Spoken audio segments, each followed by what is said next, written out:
Well, let's move on to something else. We talked about professionalism, what that looks like. Well, along the way of talking about professionalism, we've talked about the second item, which is people skills and your ability to bond with your teammates. Look, this is a team focused world. Cybersecurity generally is, unless you're the only person at your organization. And even still, I would say, don't be an army of one. You're never going to get all the things that you need to get done by going it alone. So whether you are part of a team that all reports to the same person, or whether you're somebody who is a team of one, as far as the org chart is concerned, don't act that way. You're going to want to connect with people. You're going to want to show that you're a team player.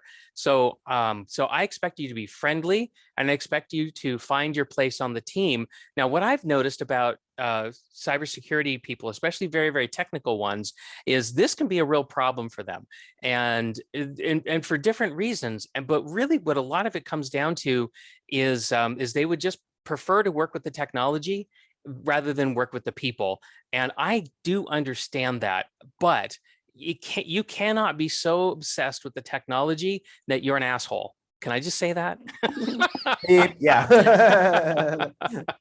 I mean, this is not a podcast for children, so I think we're okay. I mean, I don't think we should turn a blue streak here, but there's a whole book and a whole movement out in the world, around this book called the No Asshole Rule. Well, my gosh, that sure does apply, because if you are rude to people on my team, I'm going to call you out on it. If you're rude to our customers, our other internal customers, and somebody comes back to me and says, hey, your guy just, crapped all over my dude for no good reason and kept us from getting what we needed to get done today, I'm gonna call you out on that as well. And no matter how great you are, technically speaking, no matter how much of a wizard you are with the keyboard, I will let you go. I will get you off the team, because that is such disruptive behavior. Don't you think so, Jason? Yeah, I think I know I've talked to you about this, but I'm not sure if I've talked about this on the podcast before, so I'll say it again if I did. I had a person on one of my teams about 10 years ago that was crapping all over the customers, right? And we were working in information security, and I also ran the help desk. So if people had problems with their computers or some kind of security issue, we'd go out and help fix it. And this woman, she was just a jerk, to be quite honest. She was mean, she was nasty, she was great at her job, but she was just had no people skills. And it got to the point where our customers, we were getting more complaints about her. And so it became more of a problem than she was solving. And it ended up being where they basically said, hey, you're no longer have a job here. You're gone. And we were actually overseas. I was working in the Middle East at the time. I had about 150 people working for me, and I was getting a huge amount of calls about this particular employee. And so we ended up getting rid of that particular employee, and she had to pick up and move her entire family back to the States because she was only in that country because of this job. And it was a huge thing. And we went through this whole thing trying to remediate with her, but she just wouldn't change, and she just could not get along with people. And so we just, no matter how good you are at your job, if you're a jerk, no one's going to want to work with you. And in this case, it cost her a job, and she had to move her entire family and uproot across the other side of the world because she couldn't interact nicely with people. Yeah, that's so you want to make sure you're interacting nicely. That's awful. So I want to talk for a moment about why people sometimes struggle to treat other people with respect. Now, there's probably more reasons than I could possibly recount in the time that we have here, but I want to focus on two. And I think one of them is people seem to come in a lot of times with this very like, I'm smarter than you kind of attitude, and they have contempt for other people, like, and the contempt shows up by comments, little snide comments like "what a dipshit" or "what a jerk" or whatever, right? Just this whole idea that everybody that they have to deal with is somehow not as smart as them. So there's this real arrogance, and so if you if you think that you might be guilty of this, just ask yourself this following question: if everybody around you is an idiot, everyone. Stop for a second. It may be you and not them. Yeah. Maybe it's you and not them. Exactly. That was the point.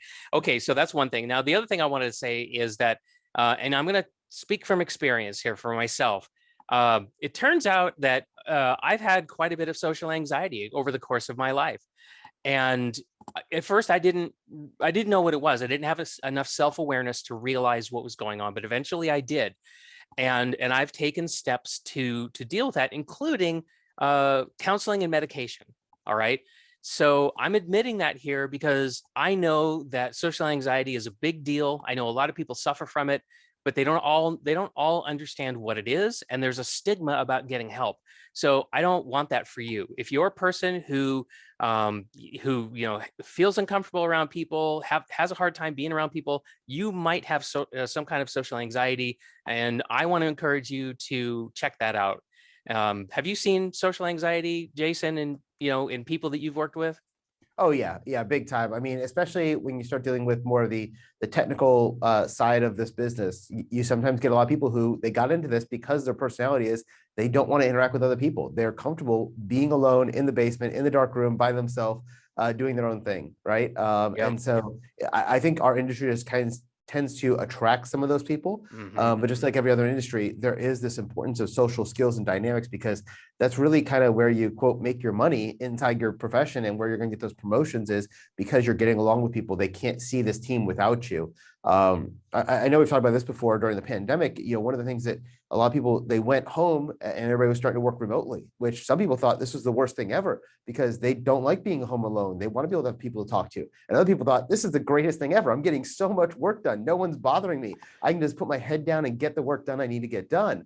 And that's just a personality thing of how you're wired and how you want to work. And as people are starting to go back to the office through this pandemic, now a lot of companies are bringing people back. You have to think to yourself, if I stay home and I work remotely the whole time and people don't see me, I'm out of sight, out of mind. That's great. You might be the most productive person ever, but you're not going to get the promotions because no one's going to be thinking about you when it comes time for promotions Yeah. because you're kind of out of sight, out of mind. So there is this whole people dynamic. And going back to what we're talking about here, which is what do you do in your first 90 days? You need to become a part of that team. You need to make those inroads. You need people to understand who you are, not so you're annoying, but so that you're part of this team and they start bringing you into these things. Yeah. So I'll just say one more thing about this. If you are a person who does prefer to work, uh, with as little as possible with people, and you're not suffering from social anxiety or anything like that, well, here's my suggestion for you. Be sure that you get a job where that is built into your job. All right. So, get a job where the expectation is that you're going to sit in front of your computer monitor 80, 90% of the day, and that people are not going to be walking up to you and trying to engage you in conversation. Like, actually structure your day around your tasks with the full understanding of everybody that your job is to be heads down, and just make it part of the assumption of the way you work. Don't make the mistake of taking a job that just doesn't fit. Your work preference like that is just a recipe for disaster. It's not going to work. You won't be able to do it over the long haul. You will wake up in the morning and you'll be like, I hate this job. I can't stand, doing it because I got to talk to people too much. And you're just going to make yourself and everybody else miserable. So please be careful about that. And we're going to talk in a future episode about how to find out what your work preferences are in case you don't already know. So so that's coming up. Okay. But not today.